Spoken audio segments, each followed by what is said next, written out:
Derek Burkholder is the director of the Marine Environmental Education Center, a research scientist with the Guy Harvey Research Institute and the Save Our Seas Shark Center. He's the principal investigator for the Broward County Sea Turtle Conservation Program. Thank you for joining us today, Derek. Thank you very much for having me.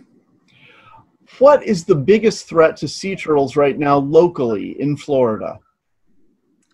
That's a great question. I'd say one of the biggest threats now, there's been a lot of great work in conservation of sea turtles and trying to protect their habitats and things like that. But, one of the big threats is still going to be boat strikes as well as marine debris in our oceans. So we see a lot of injuries and a lot of animals coming into rehab based around both of those threats at this time. Okay, that makes sense. What about internationally? Is poaching still a big deal in some places? Yeah, absolutely. Poaching is a huge deal in some places still around the world. It does happen in a limited basis in Florida as well. I mean, we do get poaching around the beaches, but it is much, much reduced compared to some of the international sites. But it is still a problem internationally, yes. Okay. Tell me a little bit about turtle exclusion devices. How do they work? Okay, so a turtle excluder device is a piece of equipment that gets put into trawl nets. So one of the big issues with a trawl fishery is that they drag these huge nets behind a boat. It collects all of the whatever comes in contact with it, and it funnels it into the net and keeps it there until they get it up to the boat. For an animal like a sea turtle that has to breathe air, that's a big problem because they get trapped in these nets and then they drown. And so in 1987, the turtle excluder device was mandated for all shrimp trawl fisheries, and that's a device which is a series of metal bars that form a grate, and it's near the back end of the trawl net.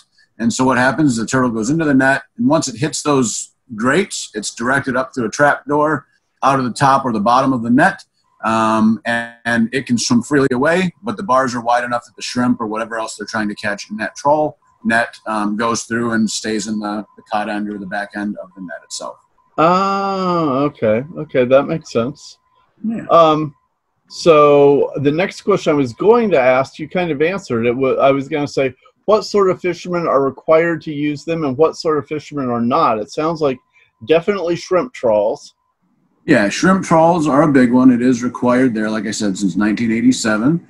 However, there is some push right now for adding them to skimmer trawls, something called the pusherhead trawl, and also wing net vessels, fishing vessels as well. So it's mainly these nets that are dragging big nets of some sort behind the boat that can entrap not only turtles, but also, dolphins get kicked out of these turtle excluder devices as well. So it is, it does benefit multiple species, but it is, it was originally designed for the sea turtle. Okay, very cool. Very cool. Now, how do you assess when an injured turtle is brought in, how do you assess if it's ready to release, and what happens to ones that have to stay in captivity? All right, that's a great question. So there's been a lot of phenomenal work by rehab centers, around the U.S., around the world, to try to increase the number of animals that are going back into the wild. With all sea turtle species, they're all threatened or endangered around the world. So every animal that's going back is a benefit to those populations. And so, any animal that comes in is assessed for whatever injuries it has. Those are treated at the rehab facilities. And then once the animal starts getting, over that injury or over whatever brought it into rehab to begin with, that's when the veterinarians start to assess if it is healthy enough to go back. And the goal is always to try to get as many back into the water as possible. So even if, maybe a flipper was removed during the injury or something like that, sea turtles are incredibly resilient animals. And so even with missing flippers, they can live very happy, fulfilled lives and do whatever they need to do. So as long as an animal is going to be able to be released and live fine on its own and be able to take care of itself, feed itself, protect itself from predators, all those kinds of things, the goal is always to try to release those animals as best as possible. Like you said, there are cases that unfortunately can't be released. These are generally animals that have injuries that prevent them from being able to do what they would need to do in the wild. Many of these are what we call floater turtles. Many times when they get struck by a boat, the turtle's shell might be cracked or broken open. And when they heal and go through rehab, air gets trapped in the shell. Sometimes it's micro bubbles that get moved kind of throughout the tissues and create a buoyancy issue where that turtle is not able to then dive. It floats. They call it bubble butt in many, because they just float at the surface, have a hard time getting down. And many of those animals require weight therapy. So that's putting a weight somehow attached to the shell, whether it's epoxied on or in a little backpack or something, that allows them to counteract that air and be able to dive and swim comfortably. Obviously, in the wild, those things would fall off. And so those kinds of animals are not able to be released. Okay, that makes sense. Now, when you release a turtle, I would presume that at least some of them you track. What sorts of tags do you use when you're tracking turtles? All right, that's a great question as well. So yeah, many of the rehab centers do have a tagging program. They'll want to track and see what happens to the animals or at least some of the animals that they release. For some of the research that I'm working on, we're tracking the female sea turtles as they're leaving Broward County beaches after they've nested. We want to know, we're getting a good understanding over the last 30 years of monitoring our beaches of kind of what the turtles are doing when they're here, sort of the nest numbers that we get, how successful those nests are. We've got that sort of information, but we've never really done anything before the last few years with the moms themselves. And so we've started using a couple of different kinds of tags. Every turtle that we catch gets a flipper tag. And that's a titanium tag that's got a number on it that goes into each of the flippers. And that's one that we would have to then catch or see that turtle again to be able to read that identification number. They all get a pit tag. So just like your dog or cat would get a microchip, it's the same idea. It's a coded electronic tag that goes underneath the skin, and that will stay with that animal for the rest of its life, for the most part. So those are another way that when we see that turtle again, we can know that it's been tagged. But the ones that we want to track actively, we can put on something called a satellite tag. And there's a few different kinds. For sea turtles, a lot of times, spot tag. And that's one that it's a smart position or temperature tag, and it goes on the shell of the animal. Depending on the species, it usually gets epoxied on one way or another. It's got an antenna that sticks up, and then anytime that animal comes up to breathe, that antenna can ping a satellite and tell us where that animal is anywhere in the world. And so many of the rehabs, again, the rehab centers, when they are releasing animals that have been rehabbed and ready to be released, they will tag always with flipper tags and pit tags usually, but then some do receive those satellite tags as well to get a better understanding of where they're going and how they're behaving once they leave rehab. Okay, that makes sense. How depleted are sea turtle levels from their historic numbers? And I realize that that's going to vary from species to species and location to location as well. Yeah, but unfortunately, you can pretty well say that they're all depleted significantly from their historic values. There are 7 species of sea turtles worldwide. All species are considered threatened or endangered, depending on where they are and what population they are and things like that.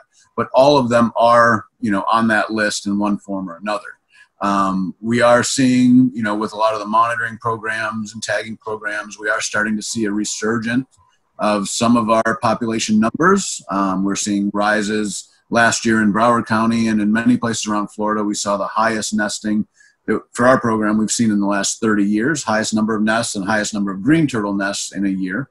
So it's exciting to see some of these populations starting to rebound a little bit, but all of them are drastically declined from what they used to be. There are reports from some of the early ships that have come over here, and especially around the Caribbean and places like that, where some of the old logs would say that, you could almost walk across the back of sea turtles to land. There were so many of them. And again, who knows how exaggerated that is, but you can definitely know that it's far, far, far more than what's there now. Is anyone trying captive breeding to release turtles back to the wild? There has been talk of that, but to my understanding or to my knowledge, I don't know of any programs that are actively raising them in captivity. There are places that maybe put them into nurseries where they might relocate nests onto another spot on the beach and allow them to, try to protect them from where they were.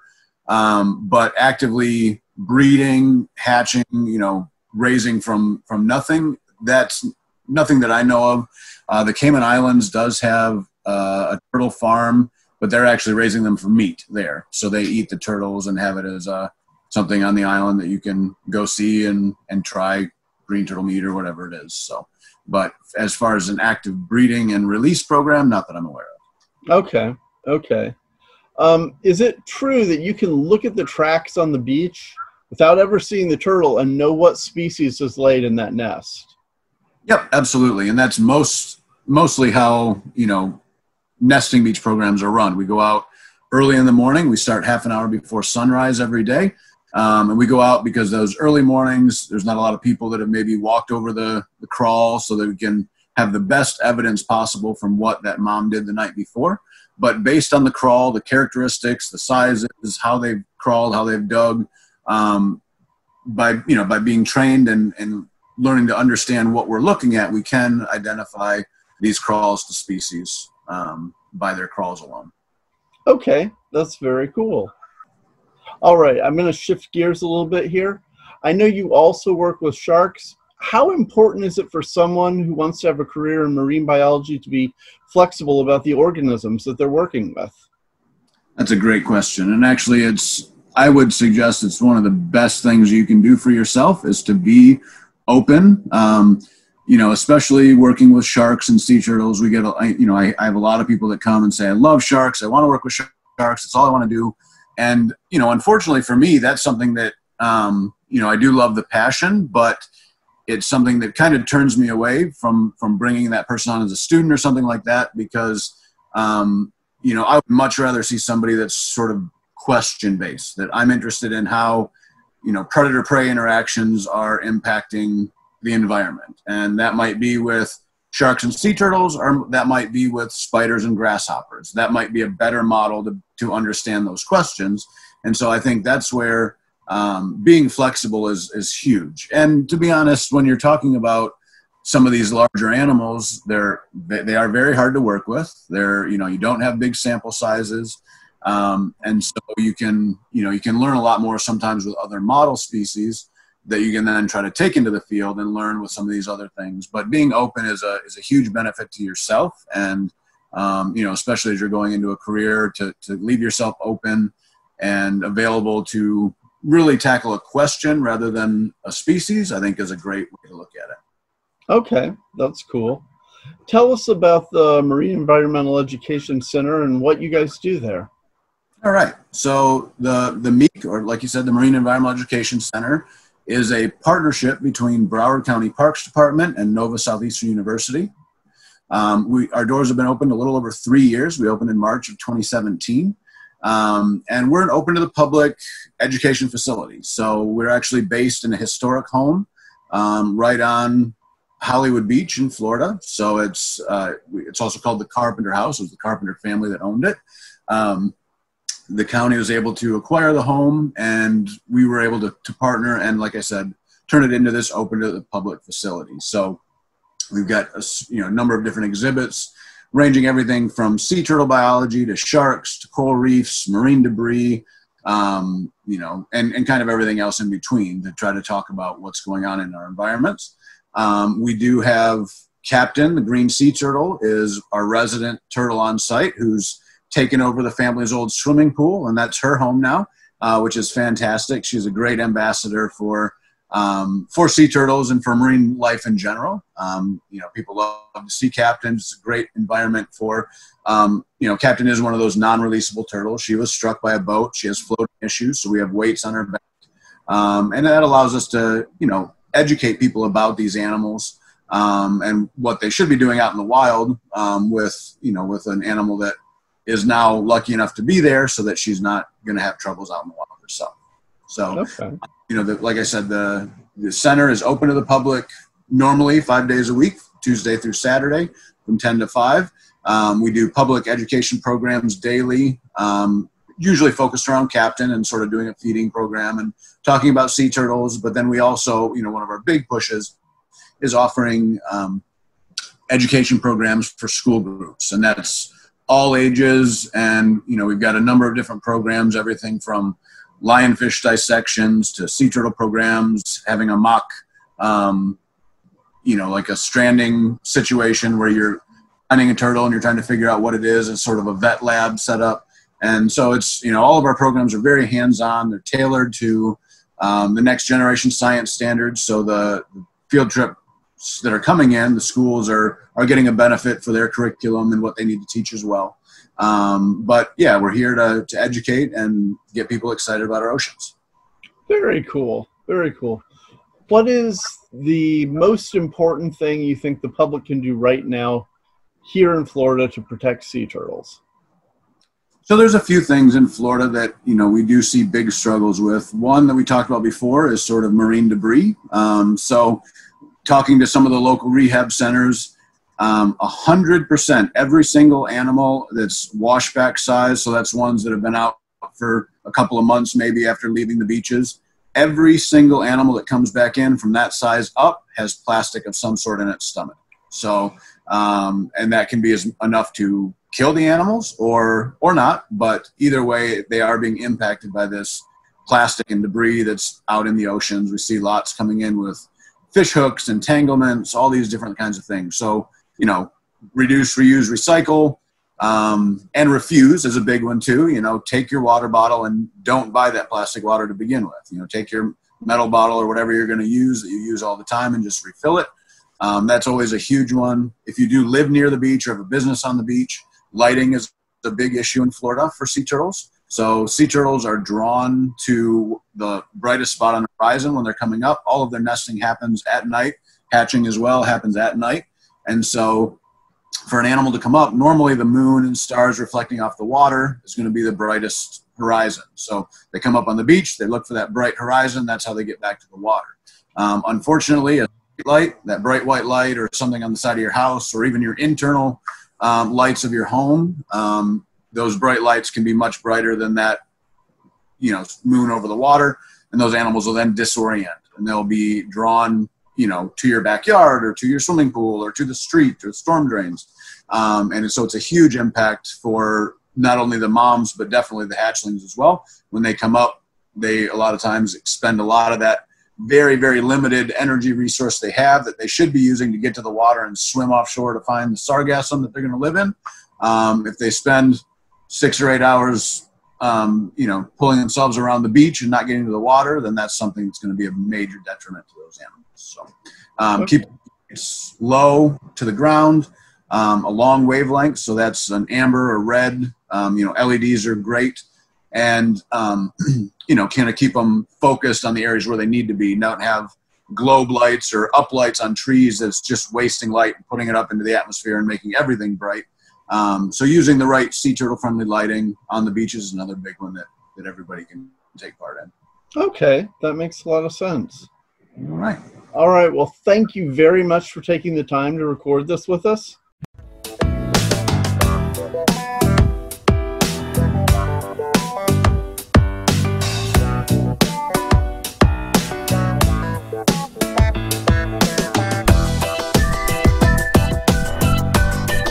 That's okay. I've been bitten. Ow, he has teeth.